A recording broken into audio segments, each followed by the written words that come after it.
I wish I had saved all the before and after commentary that we do on the show. We should Do that like end of year bonus. All the episode here's here's show. all the gorgeous content that got knocked onto the cutting room floor. And with that, we are live.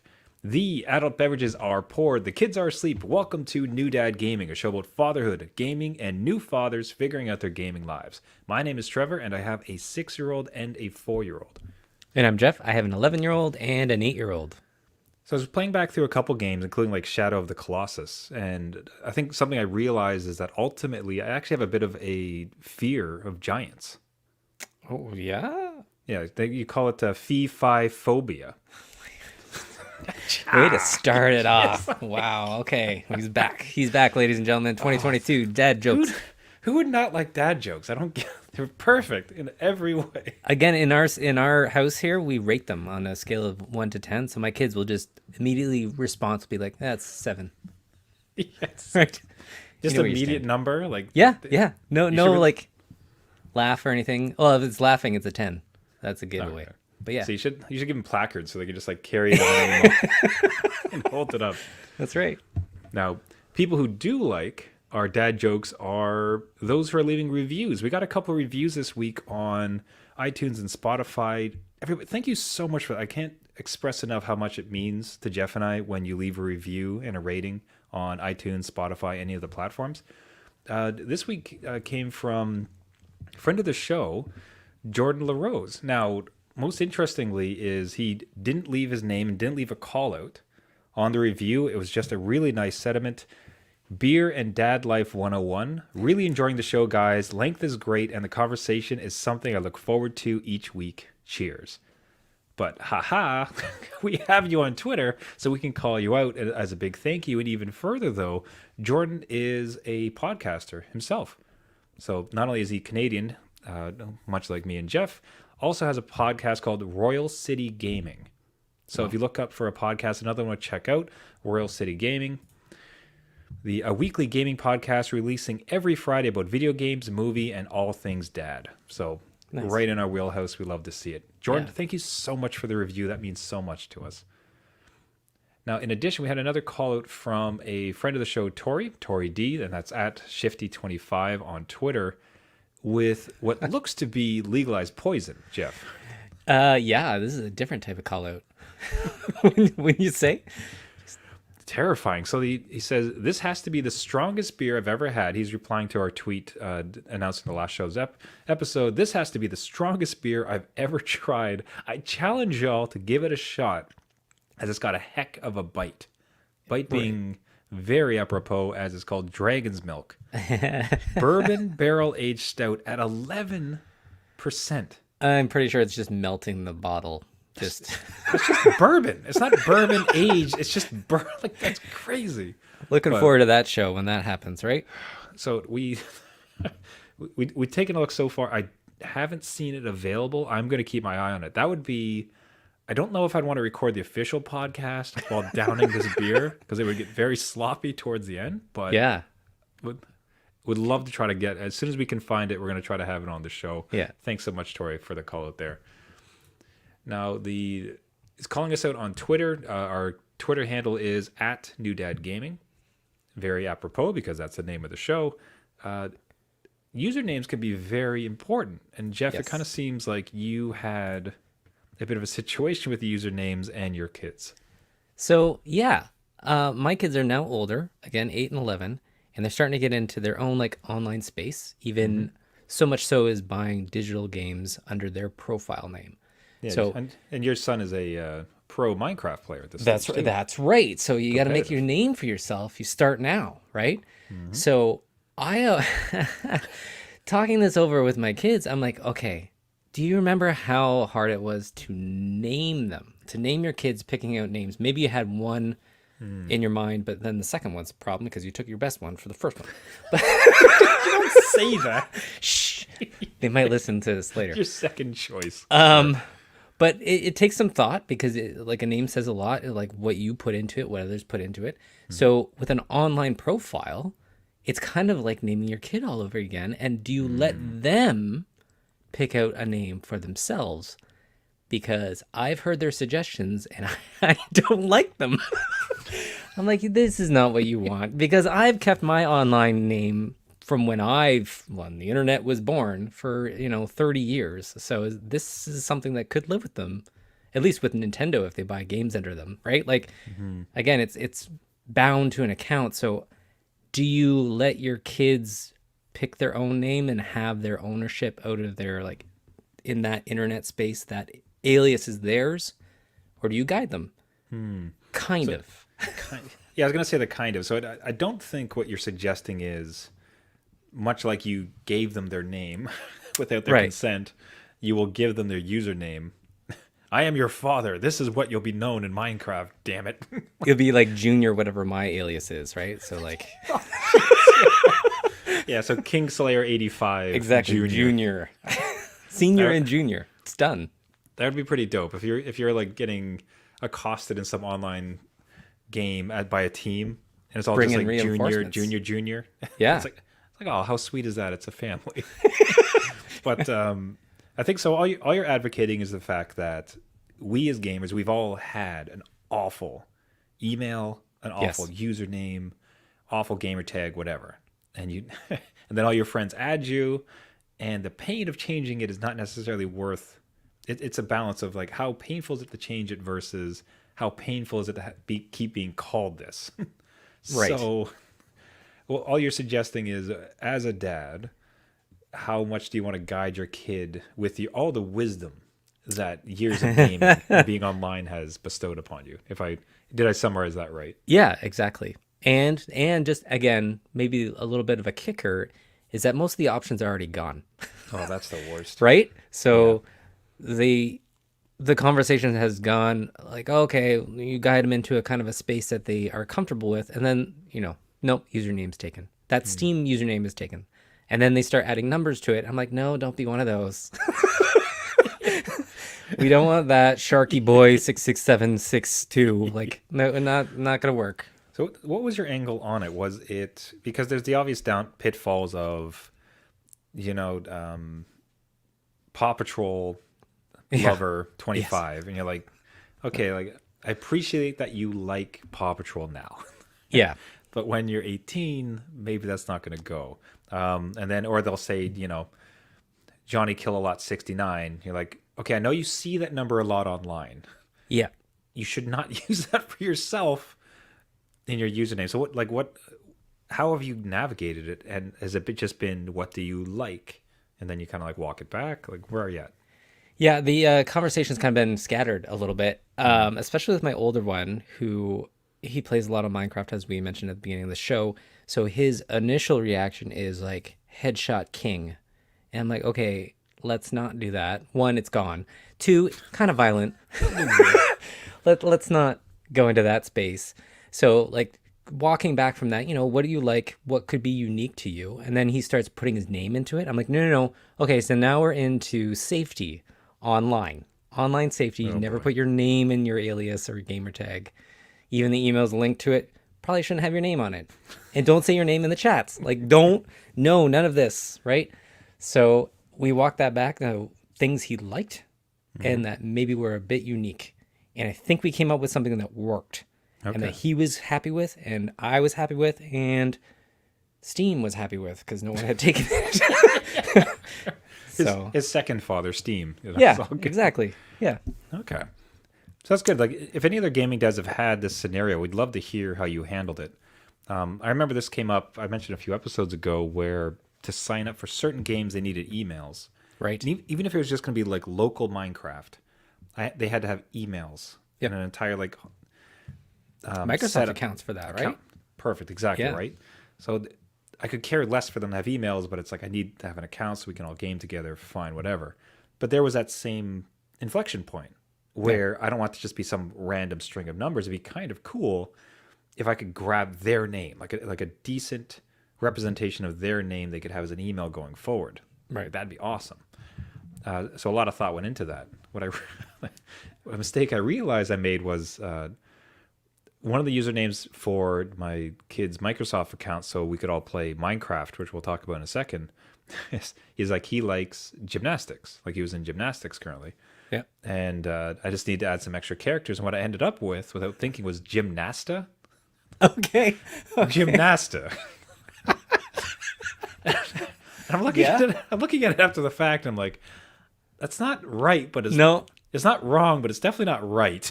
Yeah. It's like Gymnasta. Like that's not good. And that's created, right? Like that's already done.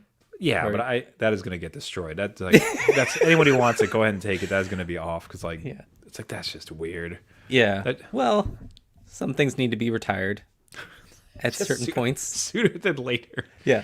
Like I could see it, like it almost be like what's the name of the famous Twitch doctor?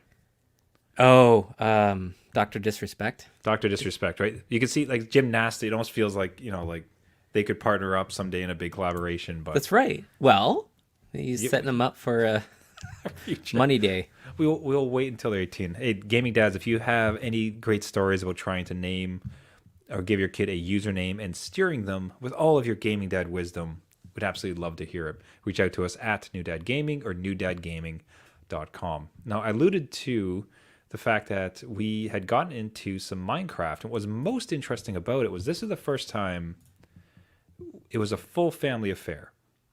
So, Right. Okay. So what I realized is, kids are always asking to play with me, which is one of my greatest joys now. The fact that they want to play games and like, oh, please play with us, Dad. It's like, yes, like we did it. We made it. Everything paid off. Achievement unlocked. This is great. I love it. But they'd get into some games and it's only two, so we'd have to take turns and whatever else. But local multiplayer for Minecraft, as far as one system, you can only have two. But I'm looking at what we have. It's like, wait, I could do this. Like I have a Switch, I have like the Xbox.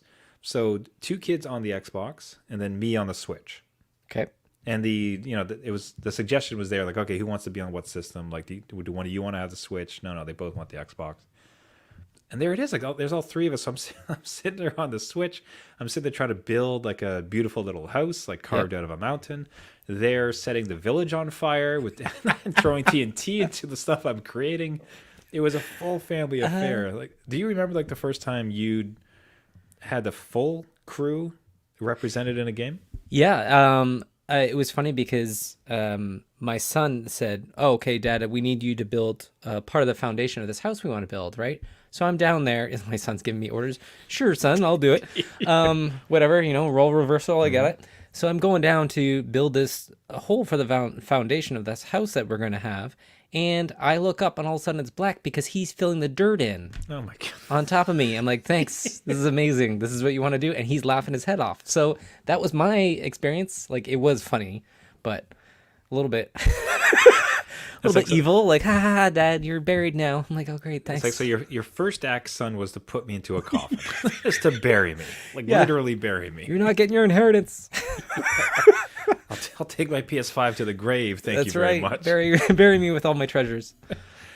But it was great. Like, yeah, because our little guy got into Minecraft and just the inspiration struck like this weekend, like represented the first time that we were able to all get on together, and huge success. And they kept trying to in game, they'd come and find me and then drag me back to something that they've done. Oh, perfect. Either something super creative or super destructive. And like, it's like, fine, this is great. Yeah. Yeah, like the stuff they've built though, like obviously this continues to be a recurring theme, and I almost want to avoid repeating ourselves, but the amount of creativity that they show in this game is just stunning.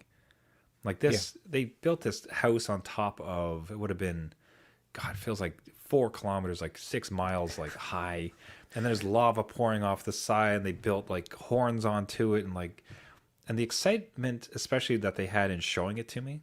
Right. I was like, oh, like, Dad, come and you got to see what we built. You got let me show you. And they're trenching up the side of it. They're trying to like show off all the unique features of it. Like, just God, this game's like, does it ever just make you wonder? Does it ever cause you to stop in amazement at what they're doing with this thing?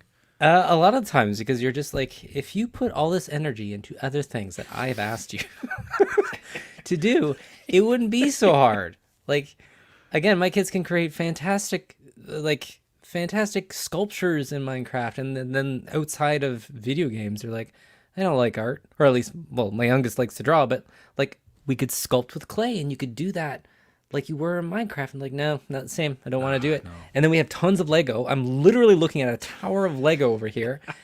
And I'm like, well, we need to get rid of it because it's just staying there and you don't play with it. He's like, yeah, but it's like a memory and it kind of reminds me of Minecraft and I would totally play with it. I'm like, but you don't. You go to the screen and you play with Minecraft. So a lot cleaner that way. I get it. But yeah, like I'm with you. A lot of the stuff in Minecraft is great. I'm surprised that your youngest got into it so quickly because it took my youngest like a while. It is a very complicated game in that 3D space, but I think he's fun just tooting around. All the better. You guys are laughing, having fun, and no one's at each other's throats. That's a great time in my book. It sort of mimics actually your experience with when your kid taught the cousin. Oh, okay, that's good. Where he was so excited, the cousin wanted to play, and then eventually that kind of inclusion. I think there's part of the older kid including the younger one that gives more inspiration to the younger to want to pursue it a bit. Right. So I think the fact that it allowed him to have some creativity. He's able to play a game with his big older brother that, of course, he loves so much. And then the fact that his older brother brought him along and taught him it. His older brother's excited that there's someone else to share in his world and his creativity. All paired together, I think, kind of drove him to learn enough to boot around. Yeah. Like go on. That's it's a cool thing because speaking of the older to younger brother, I'm trying to get the older, at least my 11-year-old, into the mod scene of Minecraft. Like now that you've mastered Minecraft, let's look at the mod scene and see what you can actually add to this game. So I gave him a couple ideas. He's kind of tooling around with his head, but the younger brother wants to follow the older brother. So if I can get them into like that, not code side of it, but do you know what I mean? Like adding to the game that they love because they play with a whole bunch of mods that other people have created, right? So now's the time to experiment and like, what is your creative vision for this game? And does everyone have capes? Let's make a cape mod. You know what I mean? Like, and then I would learn because I haven't done modding since, oh God, Quake days. Yeah. Like that is going back in my mind, like back in my day. We had to type in IP addresses. Like, so I don't know. It's a cool way to kind of drag the younger one along and get him into this stuff and then show his friends. And then he's like, he thinks he's the cool kid. He's like, look at all the stuff I can do. I learned from my brother. This is awesome. That's awesome. Now, have you received the same? I guarantee you've been seeing the same ads I do because you search for Minecraft and immediately. Oh yeah, you're tagged. So you must have seen the ads where it says coding Bootcamp for kids in Minecraft. Yep. Have you considered it? Because mine are a bit young, but I think yours are about the age that they could actually do it. So this is, as best I could tell from the ad, an online virtual class held inside of a Minecraft server, and they're taught fundamentals of programming. Because with Minecraft and some of the more advanced stuff, you can build basic calculators and other things like that. So teaching the fundamentals of programming and coding inside of Minecraft. Have you considered that as a super sneaky way to get some education in? I have clicked on that ad multiple times and never pulled the trigger. Do you know what I mean? Like it's like one of those things like this would be, I think this is a good idea, right? But I don't know. Because I don't want to I'm not saying suck the fun away, but I don't want to make it like work to him. And he's old enough now to kind of call out what I'm doing. Like you're manipulating me. I get it. Like, so I think he would enjoy it. It's just, the prices on that is a couple $100 to enjoy it. So if he doesn't, I'm out that money, which, I fully will invest in my kids. But right now it's just like, tell me if you want to do this, right? And he hasn't really said if you would. But I have seen those ads multiple times. They know their audience. They know they're on me. And I'm just so close to going to those classes. So I'm going to see them more. So I do wonder if you could do it. Doesn't sound like you can trick him. So this isn't going to be a sneaky education. No. Fine. I do wonder if you could show, they must have promotional videos and like talk about what they build. Oh, they do. I do wonder if if you sit them down and like, all right, there is this thing. You learning some coding or programming is highly beneficial on multiple levels. Yeah. Right? So I would be happy to pay this for you to do this, but would you actually do this? Then you show them some of the, I wonder if you could have the heart to heart and see if you can get them interested. I want to live through you, Jeff, because I want my kids to do it. But I need to know that it works. That's right. And I'll come back with a review and then let everybody else know. So yeah, no, I think that could work. having that conversation with him, he was, even with virtual school right now, he's really into scratch coding, right? So that's the online just coding blocks. And he will take it, a step further than the class because he gets really deep into it. So if I kind of like link it to that, saying, hey, you really enjoy it, let's pull it back to something like a game you love too, and then see what that's all about, and have the classroom. You probably meet up in the class in the game, which is cool. Like that's a virtual classroom within the game that you love. I never had that. I think that would be amazing. So I don't know. We'll see if he thinks it's amazing. It's something to consider for sure. God, man, please do get it done. I'm here for your experiments. Yeah. Yeah, but that and the modding scene, it just seems like such a great way to merge some education with a game that they love. And here we are. We're gonna have to take a vow to not talk about Minecraft next week. That's right. Yeah. It's been fairly Minecraft heavy, but it's sort of been the angle that it's been at this house, and sound like it's certainly been the driver of yours. And I'm sure a lot of gaming dads are right there with us on that. Yeah, for sure. It's the mantra here. Every day, Minecraft. It's just... So if any other gaming dads have taken that programming course, then can report back to us and all the gaming dads, or just have suggestions, just recommendations on how to push it further, because there's potential there. Like, let's take advantage of it for sure. Right. Reach out to us at New Dad Gaming or newdadgaming.com. Now, Minecraft exists in VR. I don't know if you've ever played it on the PSVR. No. Or if you might be interested in playing it on the PSVR 2 that just got announced. So Sony, not out of nowhere, like everyone knew it was a PSVR. It was coming. PSVR 2 was going to come. Yeah. I don't know that I really saw anyone peg that they would officially announce it anytime soon. No. Kind of felt like maybe fall for a Christmas release type of thing, but they done did it, Jeff. They got on stage, they had a guy in a suit. There's some fancy graphics, and the PSVR 2 is official. What's the reaction in your household for that? Okay, so I wasn't expecting it, but I am totally on board for PSVR 2. I mean, my wallet probably hates me for it, but my kids saw it, and now that they're older, they totally want in on it because they see how much better it is, and all the other games that can come to it. So Minecraft obviously would be a big one in this game, in this field, and I'm really excited for it. I am so afraid of what that price point will be, but I am on board. I don't know, we'll see. It's much better though, like way better than what the previous was. Even just like from a gaming dad perspective, one cord instead of like the breakout box to like 6 other cords to hook it back into your PlayStation 4. I don't know, it's collecting dust right now. It's just a lot.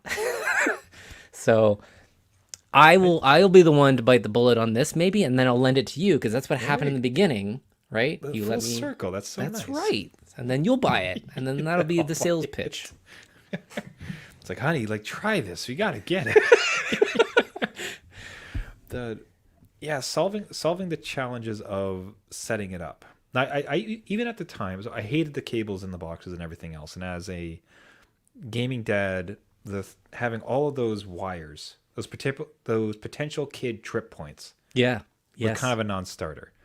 And then it comes down to, well, how often do I want to be immersed into this other world while I have infants and everything else around? Felt a bit distant. Yeah. Right. But the thought that very least, like the kids are getting a bit older, they've simplified it so much, and that's only going to be that one wire, as you said. So as opposed to like 15 things to do, it's just going to slot right in, bam, away you go. Paired with the power of the PS5, like that is really stunning. That's really interesting. Yeah, and just to kind of like piggyback on that, my oldest has been to a VR birthday party. No, what? Yeah, what so are you talking about? Yeah, so again, just popped in my head. But yeah, back in the summer when COVID was low and people were back out in the world again for a little bit, he got invited to a VR birthday party at one of those, just like a warehouse that has a whole bunch of VR headsets set up as a birthday party. And oh my God, he went there for 2 hours in VR, and he said it was crazy because it was like those room scale ones. So like he could like run around with like 8 other kids in the same room, and they were all doing like a free for all, and then there's a co-op one and there's team ones. He had a blast. So when he saw this and he's like, the potential in it. Obviously, it won't be like that, but it's a closer to that kind of picture that he's experienced. But he is all for VR, and again, he's at that older age where he understands more of it, and I'm not as afraid of him being in it and crashing into stuff. So yeah, he's. I mean, I could say you should ask this for Christmas, and maybe we'll see. Yeah, if you can get him super hyped about it, Yeah. and then it's not about this isn't a Jeff present. No, it's a family gift. This is a family gift. This is a family VR set. It's actually Absolutely. There's a pretty good looking game on the Oculus. I think it's called it's like Squirrel Attack or something to that effect. Oh, It's very much a multi-person game. So what happens is the one person is in the Oculus, and then Okay. everybody else like jumps in on their phone. yeah. And the person in the Oculus is a big tree that can like swipe and throw things, while the squirrels try to run up to the tree and grab nuts. That's hilarious. So it's just like multiple like multi-person, multi-room thing where it's like, all right, I'll be the tree this time. You guys, I'll be the squirrels trying to get it, and then you have one friend's in the middle of the room just like swiping his arms like a fool. You're trying to all get in. Those type of experiences like that one, and Keep Talking, Nobody Explodes, which I've talked about on the podcast before. Yes. That type of also like, so the one person is in the VR set, they can see the bomb. Everyone else has physical paper to read through to try to defuse it. The person with the headset's trying to describe it. Right. Stupid fun. Everybody should check it out. Also, suffice to say, like what's more interesting with this VR stuff, and I think what becomes more family friendly, like piggybacking off of your conversation about the room scale VR party in a big warehouse that you run around, like it seems like it's branching out from hypercomputer, 50 cords and 18 cameras in a dedicated room to all these different ways that people can interact with it on a family. I suppose I'm just trying to say, for the sake of your family, Jeff. I'm hearing you. I think it's a must buy, right? I'm right there with you. Just saying. Now so to continue with the VR theme for a second, I think what I'm finding interesting, made all the more so because of these difficult times when you can't really see anyone, Yeah. is I'm trying to use my Oculus headset as a means to go beyond the way I usually interact on multiplayer games online. Oh. So I'm very much the mic off, silent partner in the background, don't say anything. Like when I was coming up with games, it was just I never did anything online. Never played games online. Right. So the entire culture around speaking and interacting and talking with other people online just wasn't really something where I was at. So what I'm finding with Oculus, or what I'm thinking of, is like, why not use this? Like it means nothing. I'm in this metaverse. I'm in this room with this person. Never going to talk to them again. Why not just try to speak with them? Yeah. In a somewhat, I don't want to call it safe space. That's not the right way to describe it, but like in a non-threatening, non-worrying type of space. Why not use it as an opportunity to practice just talking to other people? Right. Like getting even better at becoming a better conversationalist, but also just breaking the barrier in talking to other people in gaming. Yeah. No, and I will live vicariously through you because I'm one of those people that, again, I was playing Final Fantasy 14 and I don't talk on the mic, and that's hard to do in a online RPG. So yeah, I'm right there with you where it's hard to get on just talk to people when you're kind of, I don't want to say zoned out in the game or even concentrating, but you're trying to have a good time and you're just worried about like, oh, I don't want to hurt your feelings or say that, that maybe I suck at the game, and I don't want to hear that either. So or sound like a fool, or just like I don't be know. berated, which is like, how aggressive can these spaces get? So like Yeah. if you're in there in a virtual form, I think that's even a step above saying like, look at me, I'm actually in this space with you. So, I mean, experiences I did have was one of the bigger games on the Oculus is Population 1. And it's basically just Fortnite in VR. There's less there's less silliness. There's building, but it's not really used as much. You get a wingsuit. It's really well put together. Honestly, it is entirely in VR. There's only other VR players. It's great. It's a lot of fun, but it really helps the team to talk. Okay. And I got into a couple games, and it was like, all right, let's just speak. Yeah. And by the end of it, like there's just great guys. Like there were just a couple other fellows I'd had a couple games with. Added one as a friend list after the fact. And it's like, okay, watch it coming up that way. Oh, great. Can you come back here, revive me? Sure, great. Oh, who needs this gun? Just the banter to keep the game going. Right. And it was awesome. It was great. Like it, perfectly serviceable, and yeah, like it worked to prove my theory that this could be a way to break into speaking with people in these games. Yeah, and it's kind of well, I guess that's good to just to even get around. I always think I have a commitment to, tuck the kids in bed, or if something happens, I have to leave the game, and my team's like, what are you doing? I'm like, that I hate. Right? Like it's 10:30, guys. Like I'm trying to wind down here. They're like, what? This is the first match.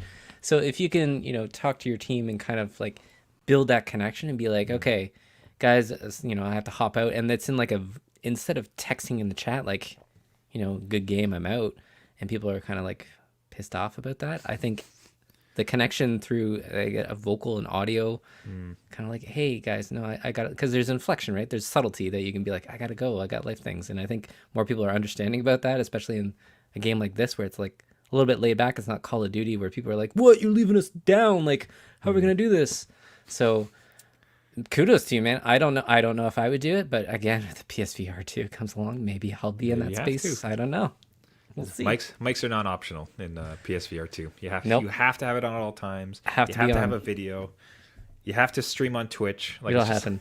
It's the defaults. That it works for me. Let's go. And on that note, we'll wrap it up there for the week. Everybody, thank you so much for listening. This has been New Dad Gaming. If you like this, we'll try that one again. If you like the podcast, you can find us on all the major podcasting networks. That is Twitter. Oh my goodness. You got it. We'll get there. We got this one. Thank you, everybody, so much for listening. This has been New Dad Gaming. If you'd like to get a hold of us, you can find us on Twitter at New Dad Gaming. You can find us on our website, newdadgaming.com. Do you have suggestions for how to steer your kids to a username they will not instantly regret when they turn 16? Do you have some recommendations for Minecraft and coding camps? Did your kid experience that and it was a good time? Do you want to hook up on Oculus and play some Population 1? Reach out to us at newdadgaming, newdadgaming.com. If you like the podcast, it would really mean the world to us. A big thanks again to everyone who left us a review. If you do go on to iTunes, Spotify, Twitch, or StreamYard, not even StreamYard. God, I'm falling apart. If you go on to iTunes, Spotify, Google Play, any of the major podcasting networks, and leave a review and a comment, it would mean the world to us. It really helps to promote the show to other gaming dads who might enjoy the content. You can also subscribe on all those platforms. It means the world to us as we try to reach out to as many gaming dads as possible and create a posse of VR dads to drop dad puns as we lose terribly to some young 14-year-olds. See, that's good. I like it. Till next time, my name is Trevor. I have a 6-year-old and a 4-year-old. And I'm Jeff. I'll start a VR dad joke simulator. And I have an 11-year-old and an 8-year-old. Just remember, just because you became a dad does not mean it's game over. See you next week. See you later.